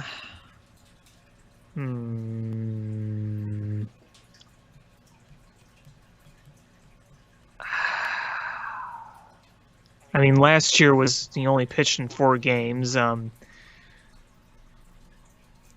he hasn't been a regular starter since 2018, and 430 fielding independent pitching, not crazy about that.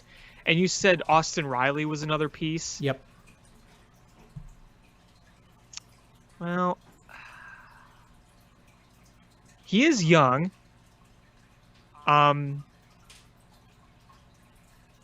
232. Those stats are not good, but he is young. I'm not overly crazy about that one either.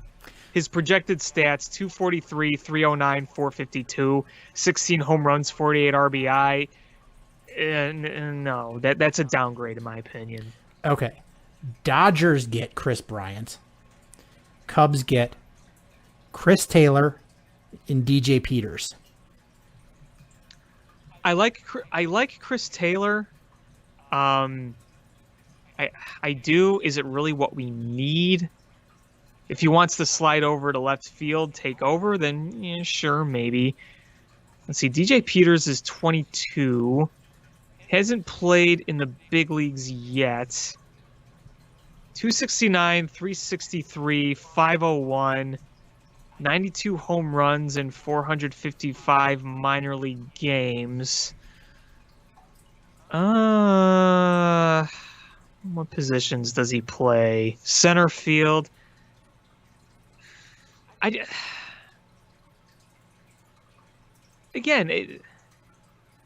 know Chris Bryant's value isn't great right now after what he had last year, but I don't see how any of these trades greatly improve the team. All right, how about this one? Mets get Chris Bryant. Cubs get J.D. Davis, Matthew Allen, and Robert Dominguez. J.D. Davis makes that a bit more convincing because he's major league ready. Matthew Allen is the I think one of the top prospects in the Mets farm system. Yeah, I'm still not crazy about it, and but I feel like with J.D. Davis, you are getting something of value there. I mean, last year, 247, but he had a 371 on base. And in 2019, he hit 307, 369, hit 22 home runs. I'm hoping that it wasn't just like one really good year, but I feel like at least J.D. Davis, you could say, you know what, we have a guy that can play all around and does have, decent power and good on base skills. Proven in the majors. This one is my least favorite of the trades so far. Oh boy. The Nationals get Chris Bryant. The Cubs get Sterling Sharp, Seth Romero, Will Crow, and Starlin Castro. No. Like not enough high upside prospects, and you take on the contract of Starlin Castro. No. So it's like, at least if you were just taking on prospects, you get a big salary cap relief. But then you're taking on $8 million in Starlin Castro money. Yeah, that doesn't make any sense on a number of levels. Yeah, I don't see that one. No. The Rangers get Chris Bryant. Cubs get Joe Palumbo, Davis Wenzel, and DeMarcus Evans. Joe Palumbo. I don't really I don't know much about Joe Palumbo, but I do like that name. Let me see. Those stats are bad. Wow, those stats are bad. Okay, that's a no. Who are some of the other names? Davis Wenzel. Wendzel. Here we go. Let's see. Well, he's younger, I guess. Doesn't have a lot of very small sample size in the stats.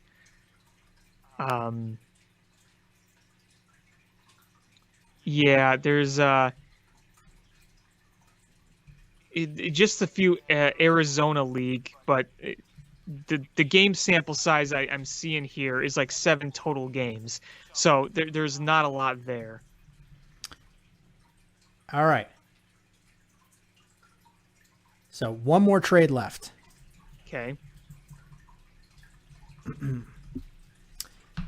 The Red Sox get Chris Bryant and Burl Caraway for Bobby Dahlbeck. So Bryant and Caraway. Oh, the guy they drafted, the hard thrower. Yeah. Yeah, the guy they drafted last year. Okay, so Bobby Dahlbeck is 25 years old. Made his debut last year. 23 games, 263, 359, 600, 8 home runs. I feel like they'd have to include at least something else in that. I would think so. Just for him straight up? No. Honestly, I didn't love any of those trades, but the one I hated the least was the Mets one, because at least J.D. Davis has shown some good stuff in the major leagues. Yeah, it's going to be tough. I have a feeling we're going to have Chris Bryant, and he won't be traded until the trade deadline of mid-year. Yeah, that could happen. I'm prepared for whatever deal that does potentially come to just be disappointing. So frustrating. Yeah. So there's one more departure that we need to talk about with the Cubs. Yeah, I know where you're going with this. Hey, would you like to take it? Yeah. And this one kind of hurt. I'm going to speak just as a Cub fan, and I know that he's staying in the city of Chicago, and I know White Sox fans are probably, looking forward to this. But I got to speak as a Cub fan. Sean, people like you grew up with Harry Carey, right? Listening to Cub games? Absolutely. Some people grew up with Jack Brickhouse, like my dad. I grew up with Len Kasper. He was the guy I watched every day. He came in when I was in 5th grade, so my earliest days it was still Chip and Stone, but again, I was pretty young then. So I didn't really appreciate it until I got into middle school. And Len had been calling games for 16 years. 2005 is when he started. And he's always been there. For when I started really watching the Cubs religiously, whether it was on WGN, Comcast Sportsnet, NBC, Marquee, whatever, I always listened to Len Kasper.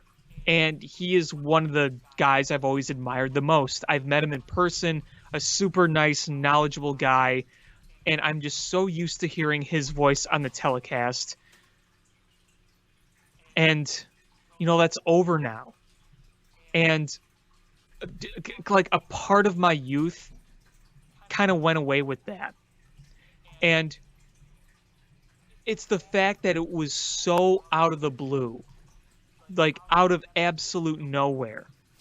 If he had kind of teased last year that he might be moving on, I'd probably be more mentally prepared for it. But the utter shock really got to me.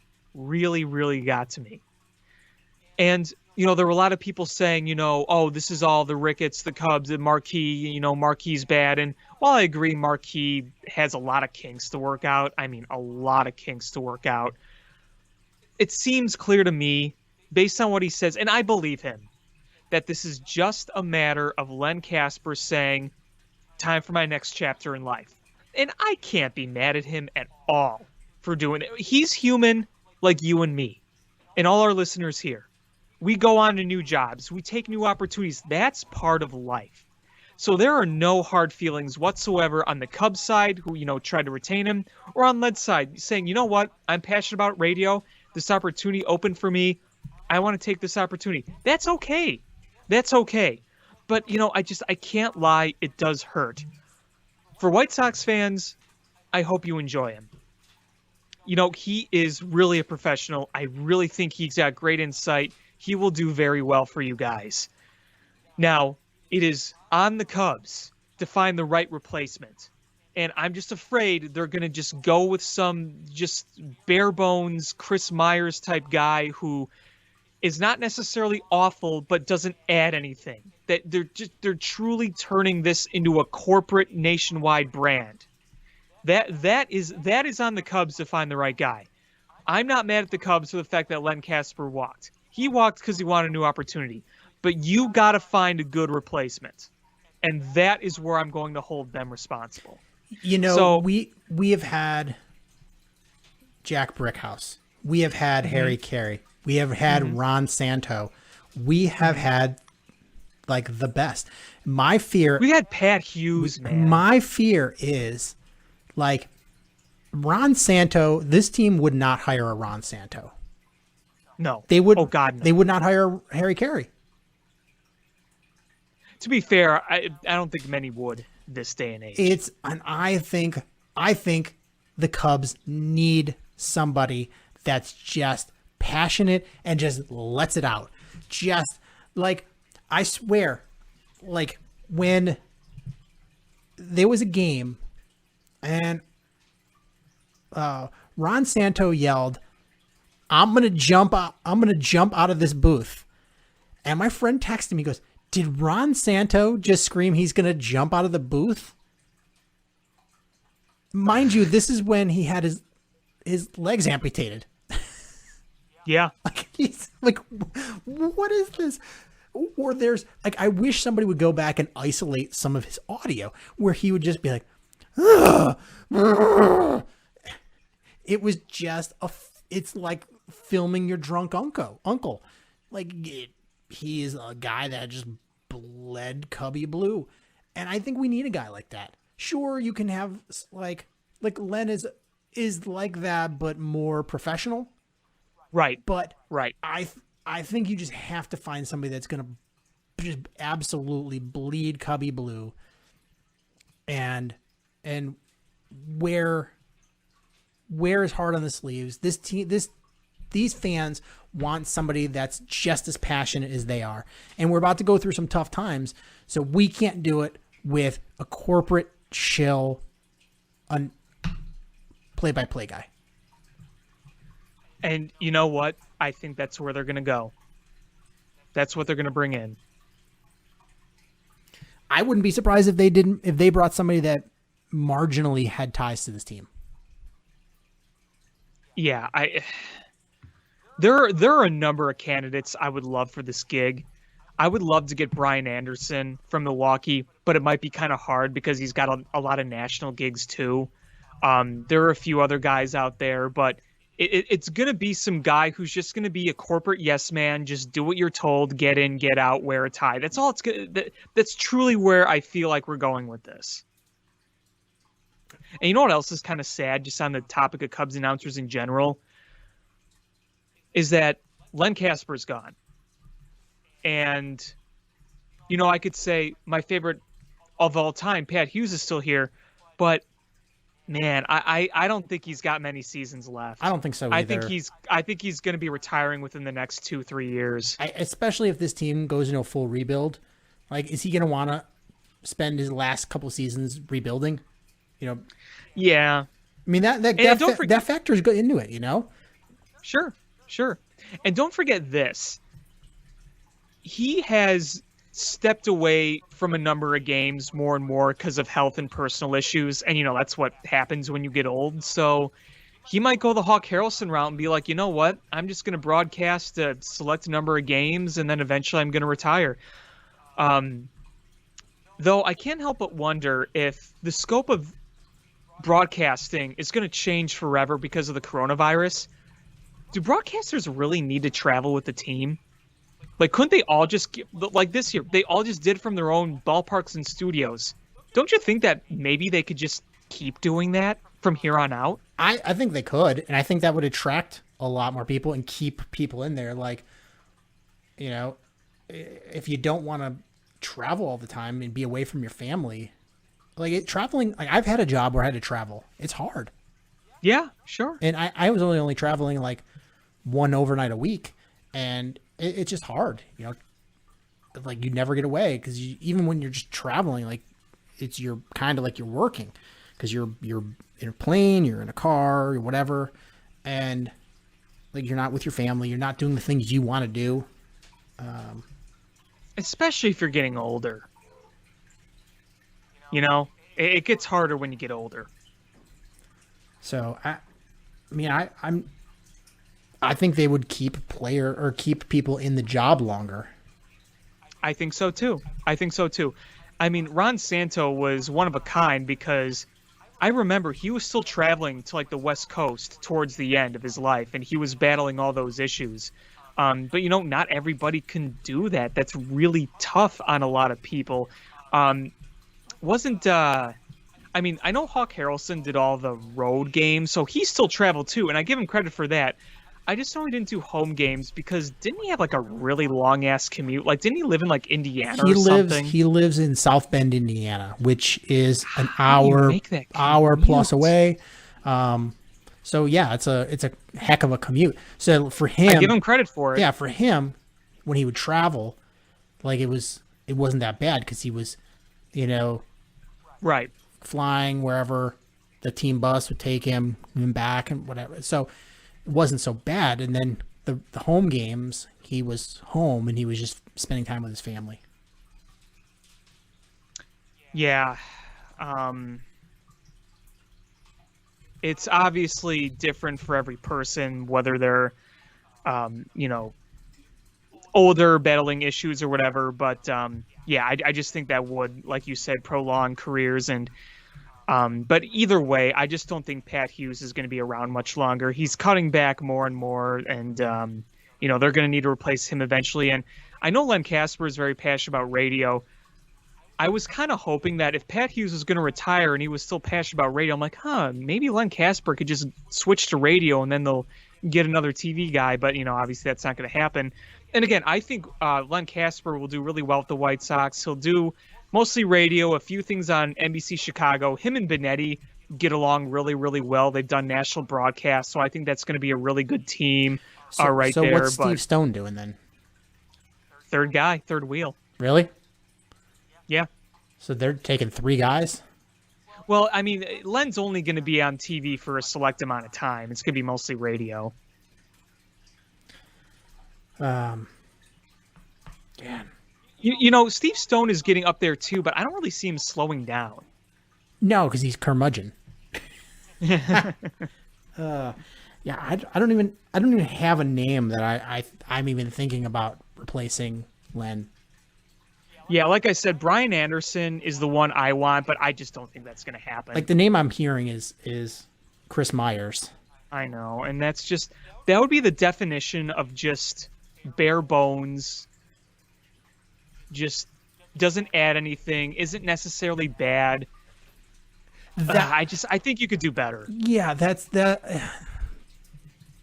just like, I don't know, the least. You're like, all right, this works on the outside, but it's just like it works on paper. It just nothing exciting, or you're like, he can do the job, but right, yeah, exactly. He could do the bare bones. Can he call the right? Does he commentate correctly with the names and what's happening? Yes. Can he be articulate? Yes. Does he have a broadcaster voice? Yes. But what does he add? The thing is, if you really want to attract fans and be engaged with your audience, you need someone with a personality.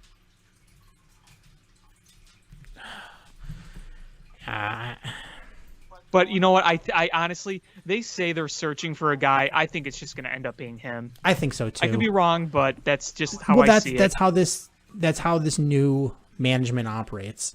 Is they're going to go with the conservative option. Right. Exactly. The play safe option. And, the Marquee Sports Network, a few years ago, I was excited. I was really excited about the idea of getting our own network for Cubs. It's like, okay, Cubs 24/7. I don't have to worry about what channel it's on. If I, what time, it's all on one station. That's great. That's awesome. Marquee, in my opinion, last year, it felt like we were watching a beta version. Do you know what I mean? Yeah, it was, I agreed with you 100%. I was kind of excited. I was like, you know what? I was like, my biggest concern with this is how are they going to fill up 24 hours a day, 7 days a week, 52 weeks a year with Cubs stuff. And I was looking forward to all the other stuff. I'm like, these other shows, What else can they do? Would they eventually bring in the White Sox onto their network? Take them away from, another channel? Like what are they going to do here? And it just seemed meh. Like there was so we have, in my house, in the basement, we have a cable box.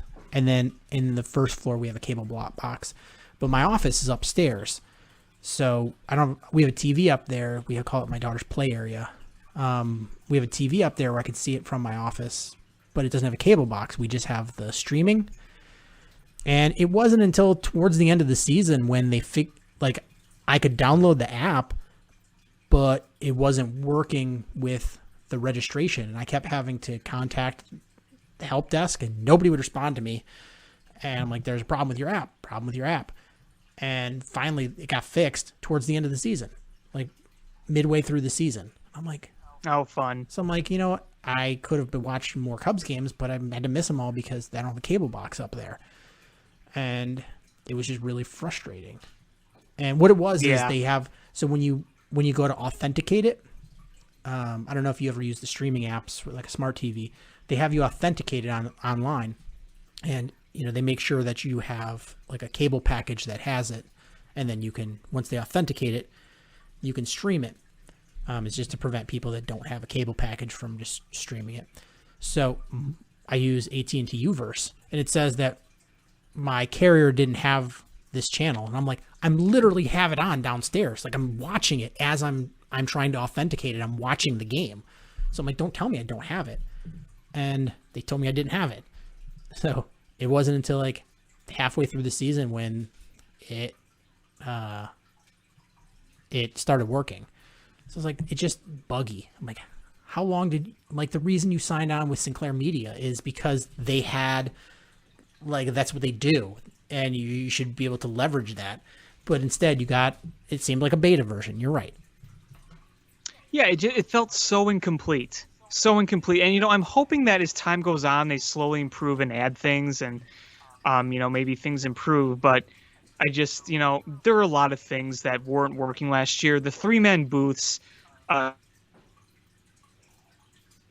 Dempster, it's like that doesn't add anything.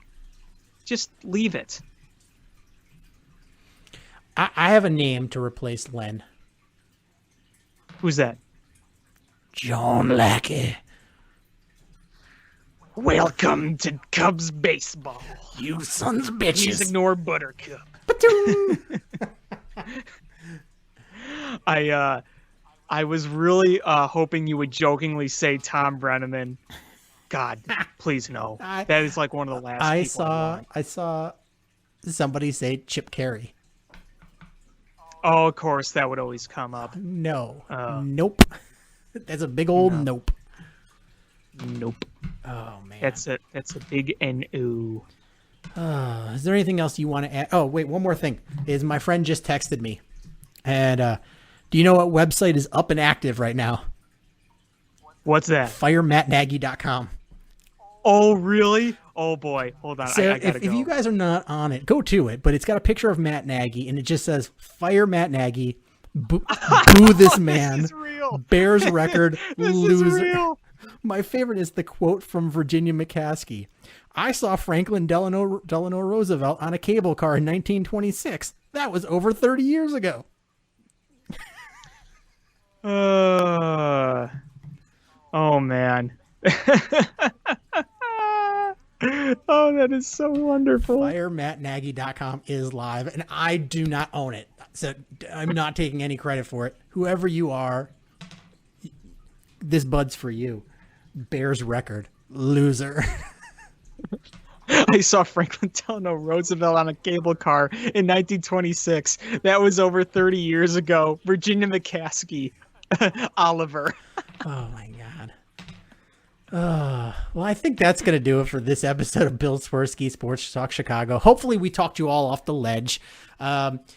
Please hit subscribe however you listen to podcasts, whether it's iTunes, Stitcher, YouTube, TuneIn app, Google Play, Spotify. Share this podcast with your friends as that will grow the show. Follow us on social media at Swerski Sports, Facebook.com/Swerski Sports, SwerskiSports.com. Again, thank you guys so much for listening. And until next time, bear down. Cubs win! What a lucky break! The good Lord wants the Cubs to win! We thank Ditka and God for all they have provided. Cubs win! Cubs win! Cubs win! Oh, I don't want her. You can have her. She's a Packer fan. She can't fit in my van. And she looks like Remember, New Yorkers, smoking crack is not legal on planes. Bears 31 to -7. the Bears. Oh, when the Bears go bearing down, I wanna